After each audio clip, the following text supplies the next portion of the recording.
છે. આપણા આદિવાસી સમાજના નેતા હવે તો મસીહા થઈ ગયા છે. ચેતર વસાવા જે ખોટી રીતે એમને જેલમાં મૂકવામાં આવ્યું, એટલું અન્યાય એમના જોડે થયું છે એ આપણને ખબર છે. જંગલ ખાતાને અમે કહેવા માંગીએ છીએ, તમને આ નોકરીને અંગ્રેજો ગયા ને એમના બાપોએ અમે આદિવાસી ભગાડેલા છે એટલે તમને આ નોકરી મળી છે. એટલે બહુ અંગ્રેજીગીરી ના કરો તમે. અહીંયા આદિવાસીઓની જંગલ જેવી રીતે અંગ્રેજો લેવા માંગતા, હવે તમે એમની પગાર પર ના નોકરી કરો. આદિવાસીઓના લીધે તમને આ નોકરી મળી છે જંગલ ખાતા વાળાઓ, એટલે આદિવાસીઓનો હક છીનવાનું બંધ કરો. અંગ્રેજ ના ગયા હોત ને તો નોકરી તો ભૂલી જાઓ, તમે અંગ્રેજોનો કોઈ સંડાસ સાફ કરતા હોતા આજે. આ તમારા જ લોકો છે, એ આપણા જ આદિવાસી છે. તમે પણ આદિવાસી છો તો થોડી તો આપણે શરમ હોવી જોઈએ. તમને જે પગાર મળે છે એનાથી જ અનાજ આવે છે. તમને થોડું કુદરતની પણ માર પડશે એટલું યાદ રાખજો. આ જંગલ આપણે આદિવાસી બચાવીએ, આપણે ભૂખા રહીને જંગલ હાચવીએ છે તો અમારું અધિકાર નહીં કે અમે એક નાની ખેતી ત્યાં કરી શકીએ?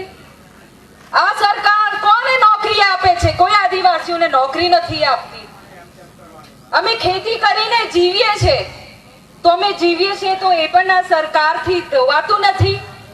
એમને એવું છે કે આદિવાસી મરી જાય, એમને અમને નોકરીઓ ના આપીએ, એમને શિક્ષણ ના આપીએ, એમનાથી જમીનો છીનવી લઈએ, એમનું જીવવાનું અધિકાર જ અમે છીનવી લઈએ.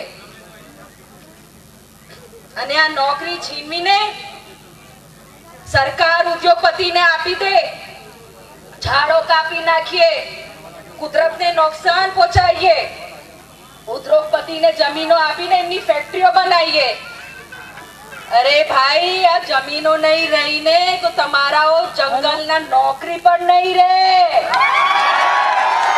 તમારી નોકરીઓ પણ બચી જશે. નહીં સમજ પડતી તો જમીનને જગાડો. આ ફક્ત આદિવાસીની લડત નહીં, આપણા હક અધિકારની લડત છે. એ આજે તમને વાપરશે, કાલે તમને ક્યાં ફેંકી દેશે તમને ખબરો નહીં પડે. તમને આજે નોકરી મળી છે, તમારી પેઢીને નોકરી નહીં મળે. લખવું એને તો આજે લખી રાખજો. જંગલ હશે તો જંગલ ખાતાને નોકરી મળશે ને, સાચી વાત? તો આટલું ભણેલા છે તો સમજતા કેમ નહીં? તો આદિવાસી સમાજને ઉખાડવા અને ચેતરભાઈને કેવી રીતે પટકી દઈએ, એમને નુકસાન પહોંચાડીએ. કેમ કે આ ચેતરભાઈ આપણા આદિવાસી સમાજના ટાઈગર છે. જેલમાં તો મૂક્યું, અમે 5 ને તો છોડાવી લાયા, તમારું કઈ હાઈકોર્ટમાં મેન નહીં પડ્યું. હવે ચેતરભાઈને પણ અમે છોડાઈને લાવવાના છે.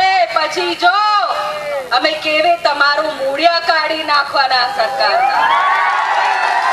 બસ રાહ જો. એવી તાકાતથી અમે બધા ઉભરવાના છે, એવી લડત અમે આપીશું કે તમારા ખોટા અન્યાય જે અમારા આદિવાસી વિસ્તારોમાં થાય છે, જમીનો છીનવામાં આવે છે, જાતિના દાખલાઓ નથી આપવામાં આવતા, નોકરીઓ નથી મળતી, ખાવાનો અધિકાર છીનવી લીધું છે, અનાજ અમને પૂરતા નથી મળતું. નોકરી તો દૂરની વાત છે, પણ તમને એવો અમે નોકરી કેવી રીતે મળે ને એવો અમે ફાફા કાઢી નાખવાના છે, જે પણ આ સરકારના દલાલો છે. ગાંધીનગરમાં બેસેલી સરકાર સાંભળી લે ગાંધીનગર દૂર નથી. એક પણ ખરોચ અમારા ચેતરભાઈને આવી અમે ગાંધીનગરના ભૂક્કા કાઢી નાખીશું. અમે પદયાત્રા કરીશું, અમે ચાલતા જઈશું.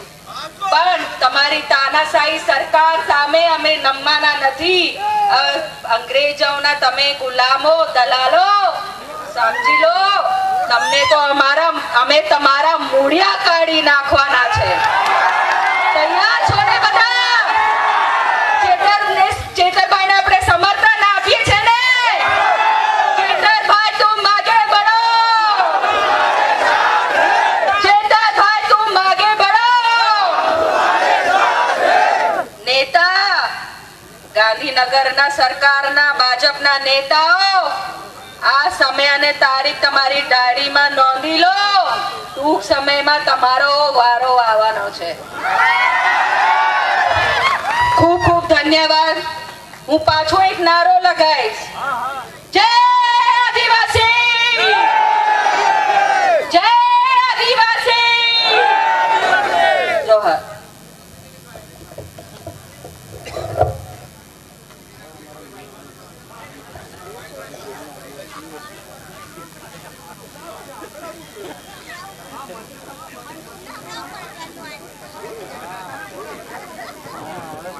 હેલો, હવે આગળના વક્તા તરીકે હું નંદરબારથી પધારેલા